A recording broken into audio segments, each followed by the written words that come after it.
आजकल बहुत से लोग बड़े गर्व से कहते हैं कि मैं मीठा नहीं खाती हूँ या मैं मीठा नहीं खाता हूँ या फिर मुझे मीठा बिल्कुल पसंद ही नहीं है।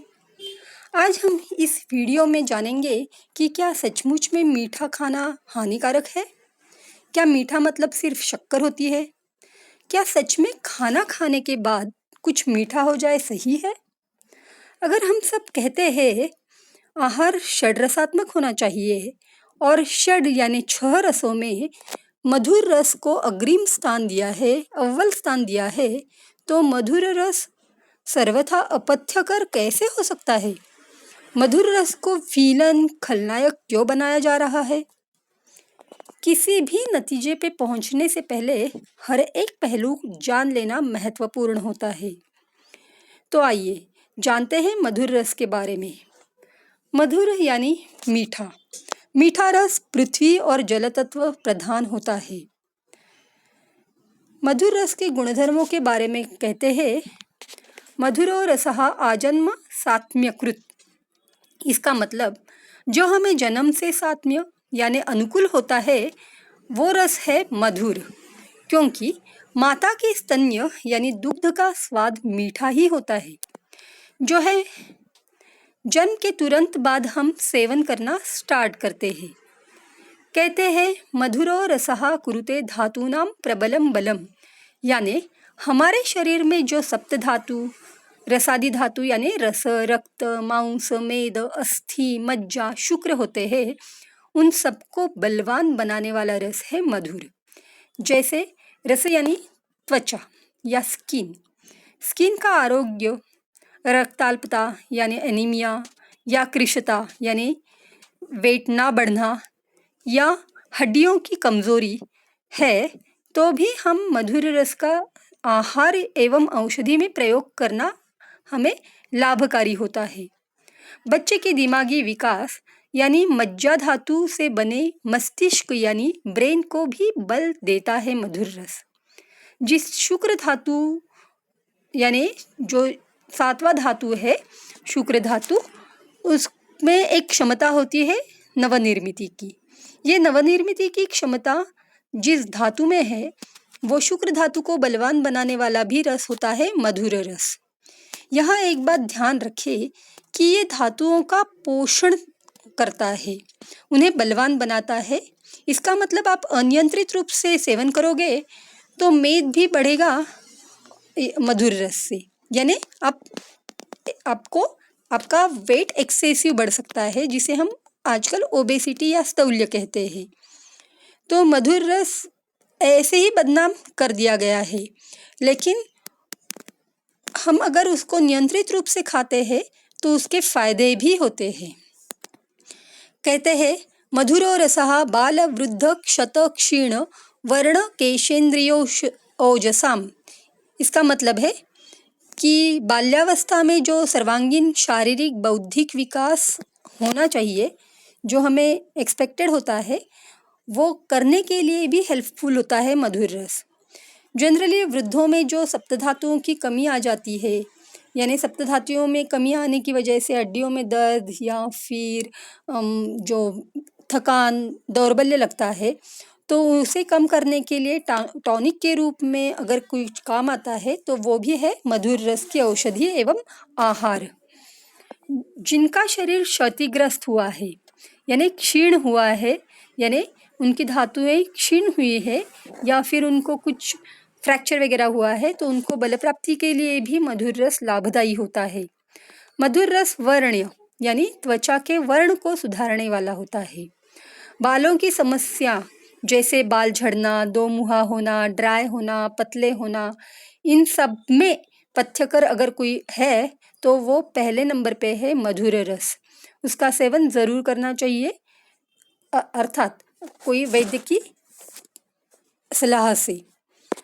हमारी 11 इंद्रियों में यानी 5 ज्ञानेंद्रियाँ आँख, नाक, कान, जिह्वा और त्वचा एवं 5 कर्मेंद्रिय जैसे जननेंद्रिय, मूत्रेंद्रिय, हाथ पैर गुद, इन सबको बल देने वाला, स्वस्थ रखने वाला अगर कोई रस है तो वो रस है मधुर रस। हमारा आरोग्य सप्त धातुओं पे निर्भर करता है, ये हम जानते ही हैं। अगर सप्त धातु संतुलित या बैलेंस है तो हम ओजपूर्ण होते हैं। ओज ओज यानी जो कि शरीरस्थ सप्त धातुओं का सार होता है। तो इस ओज को देने वाला या बल देने वाला जो रस होता है वो मधुर रस होता है। यानी हमारा ओवरऑल ब्रूहण यानी पोषण न्यूट्रिशन बल मधुर रस पे निर्भर होता है। मधुर रस कंठ यानी वोकल कॉर्ड के लिए हितकरी होता है। इसीलिए तो कहते हैं ना कि इनकी वाणी बहुत मधुर है, मीठी है, बस लगता है कि सुनते ही रहो। तो ये कंठ है, यानी जो गायक होते हैं उनके लिए भी, या फिर वक्ता होते हैं, टीचर्स होते हैं, उनके लिए भी मधुर रस बहुत ही लाभकारी होता है। मधुर रस स्तन्यकर होता है, यानी कि माँ का दुग्ध निर्माण करता है।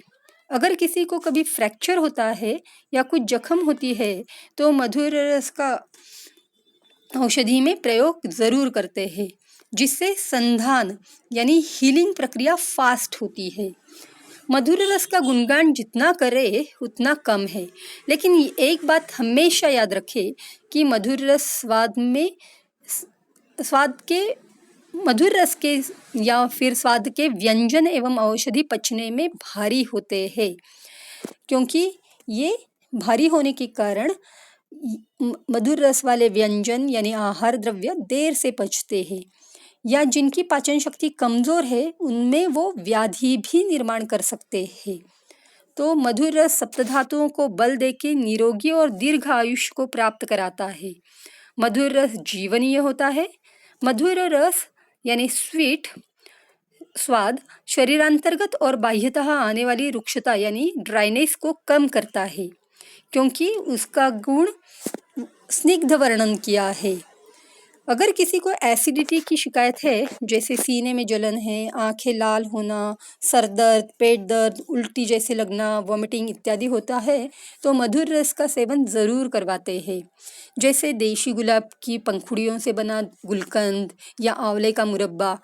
तो ये तो हम डेली रूटीन में खाते भी हैं या फिर पेशेंट्स को सजेस्ट भी करते हैं। तो ये तो बहुत ही कॉमन है कि एसिडिटी के लिए सबसे अच्छा रस कौन सा है, तो मधुर रस यानी स्वीट या फिर मीठे रस के आहार या औषधि दिया जाता है।